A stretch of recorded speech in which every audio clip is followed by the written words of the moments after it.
Morning నుంచి మా అమ్మ నన్ను లేపి నేనైతే లేచి టిఫిన్ చేయమని చెప్పింది.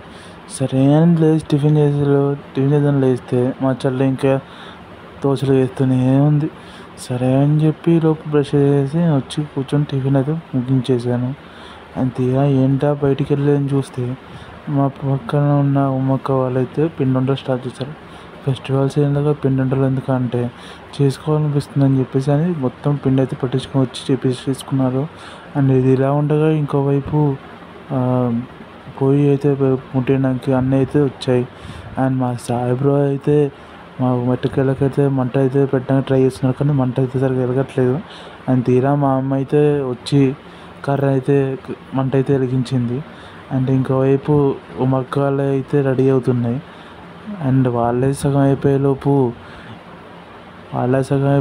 ఇటు కూర్చుంది కదా, వీళ్ళు కూడా కలిపేసుకొని చేస్తున్నారు. అండ్ వాళ్ళే అయిపోయిన తర్వాత మనకి కూడా స్టార్ట్ చేద్దాంలే అని చెప్పి అనుకుంటే ఇంకా మా పిండి ఇంకా కలపలేదు అసలు, అలానే ఉండింది. సరే కలుపుతారనే ఒక ఉద్దేశంతో నేను కూడా ఏం మాట్లాడలేదు.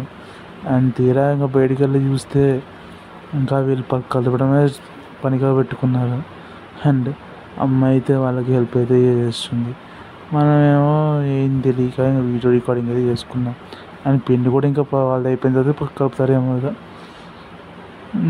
ఇంకా కలుపుతూనే ఉన్నారు. కలిపిన తర్వాత ఏమవుతాం. అండ్ దాని తర్వాత ఇంకో వైపు కూడా పొయ్యి అయితే పెట్టడం జరిగింది. అండ్ నేను చెప్పినట్టు ఇంకో లేడీ కూడా పట్టింది కదా, సో వాళ్ళకి కూడా స్టార్ట్ చేయడం అయితే జరిగింది. అండ్ నేనైతే 2 వైపులు అయితే ఒత్తాను.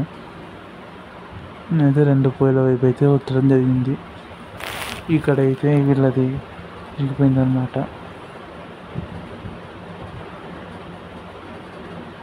చూసారుగా 2 వైపులు ఒత్తారని చెప్పి నేను ఒత్తాక సాయన కూడా 2 సార్లు ఒత్తాడు. అండ్ ఇప్పుడైతే మనవి అయితే స్టార్ట్ అయినాయి అనమాట. మనవి కూడా మొదలెట్టేసాం. చూసారుగా ఎలా పొంగుతుందో, దాని మీద ఒకటైతే వేస్తున్నారు. నేనైతే చాలాసార్లు అయితే వస్తాను. దాని తర్వాత మా సాయాన్ని అయితే వచ్చి నాకు కొంచెం పని అయితే తగ్గించేసాడు. అండ్ మొత్తానికి అయితే అందరి పిండి వంటలు అయితే అయిపోయినాయి. అండ్ ఇట్లా వచ్చేసి వీళ్ళేమో గిన్నెలు అయితే రుద్దుతున్నారు. అండ్ ఈ వీడియో అయితే లైక్ చేసి షేర్ చేయండి. బాయ్.